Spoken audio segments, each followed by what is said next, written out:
तो स्टूडेंट अब हम लोग पढ़ेंगे प्रकाश का परावर्तन। तो ये प्रकाश का परावर्तन क्या होता है?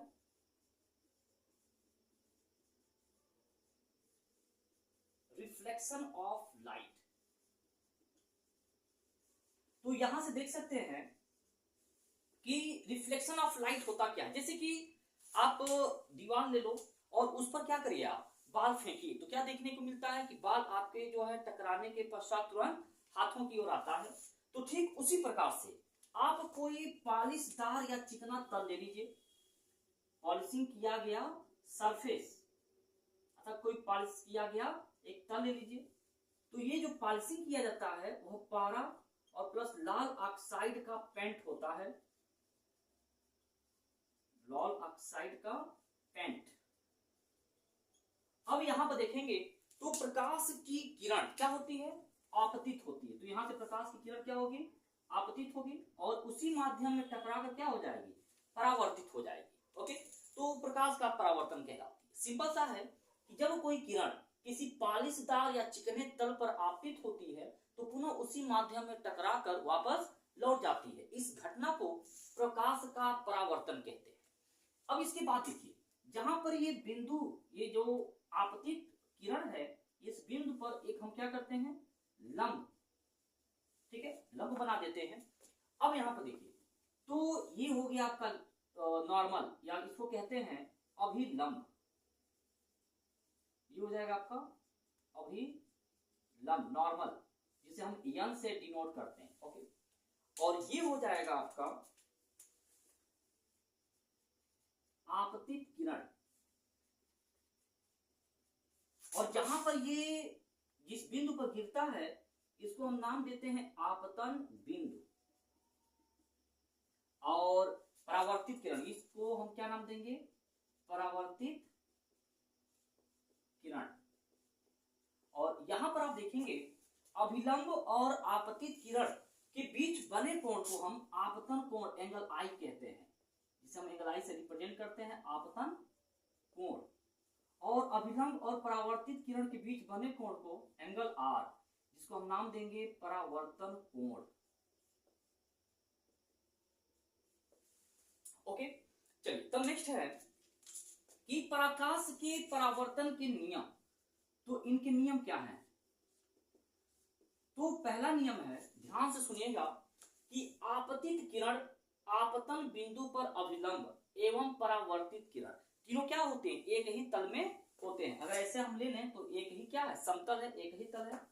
और सेकंड है एंगल आई बराबर एंगल आर। इसको भी ध्यान से देखिएगा, परावर्तन कोण सदैव आपतन कोण के क्या होता है? बराबर। परावर्तन कोण सदैव आपतन कोण के बराबर। अगर हमारा यहाँ पर आपतन कोण 40 डिग्री है तो परावर्तन कोण भी जो है आपको 40 डिग्री पर ही प्राप्त होगा। ठीक है, इसके बाद नेक्स्ट है प्रतिबिंब। तो प्रतिबिंब क्या होता है? इमेज।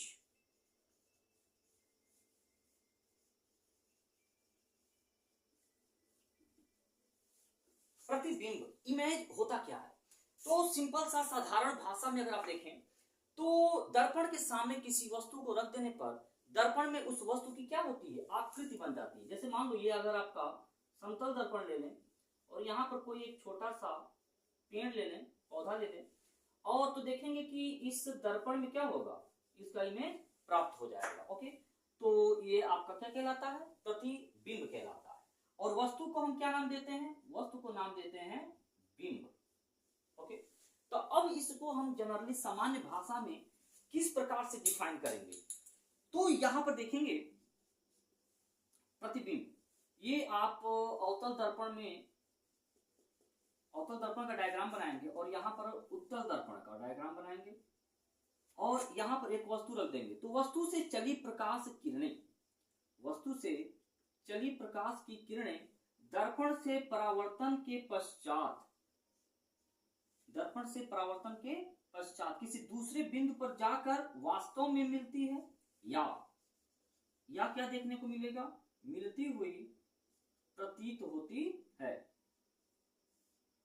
यहां से आएगा प्रकाश किरण, यहां टकरा कर चला जाएगा और इसको हम आगे की ओर बढ़ते हुए बना देते हैं। तो यहां पर क्या होता है? ये काट देता है और जहां काटेगा वहीं पर इसका इमेज प्राप्त हो जाता है। तो कैसे डिफाइन करेंगे तो सिंपल सा है, किसी बिंदु वस्तु से चलने वाली प्रकाश किरणें दर्पण से परावर्तन के पश्चात किसी बिंदु पर वास्तव में मिलती है या मिलती हुई प्रतीत होती है। तो इसी को हम यानी दूसरे बिंदु को पहले बिंदु का क्या कहते हैं, प्रतिबिंब कहते हैं। तो नेक्स्ट है इसमें प्रतिबिंब के प्रकार। प्रतिबिंब के प्रकार, टाइप्स ऑफ इमेजेस। तो प्रतिबिंब के कितने प्रकार होते हैं, तो यहां पर आप देखेंगे प्रतिबिंब के मुख्यतः दो प्रकार होते हैं। पहला क्या है, वास्तविक प्रतिबिंब,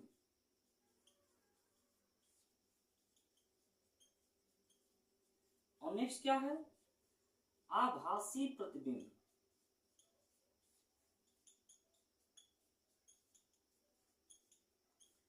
वास्तविक प्रतिबिंब को हम कहते हैं रियल इमेज, और आभासी को कहते हैं वर्चुअल इमेज। ओके, तो वास्तविक प्रतिबिंब क्या होता है, किसी बिंदु वस्तु से चलने वाली प्रकाश किरणें दर्पण से टकराने के पश्चात जिस बिंदु पर वास्तव में मिलती है, तो इस बिंदु को पहले बिंदु का वास्तविक प्रतिबिंब कहते हैं। इसको हम मान लेते हैं ओ डैश है, और ये आपका आई और आई डैश। ओके, और ये मिरर क्या हो जाएगा, M1 व M2।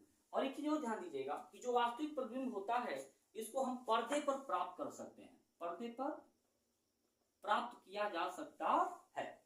आभासी में क्या होता है, आभासी में ये आप उत्तल दर्पण ले लेंगे M1 व M2, तो यहाँ पर ओ डैश हो जाएगा, और ये जहां काटेगा आई और आई डैश, इमेज प्राप्त हो जाता है। तो किसी बिंदु वस्तु से चलने वाली प्रकाश किरणें दर्पण से टकराने के पश्चात किसी दूसरे बिंदु पर मिलती हुई प्रतीत होती है, तो इस दूसरे बिंदु को पहले बिंदु का हम क्या कहेंगे, आभासी प्रतिबिंब। और इस प्रतिबिंब को पर्दे पर प्राप्त नहीं किया जा सकता, इसका केवल फोटो लिया जा सकता है। जो फोटो लिया जाता है वो आपको क्या होता है, आभासी प्रतिबिंब।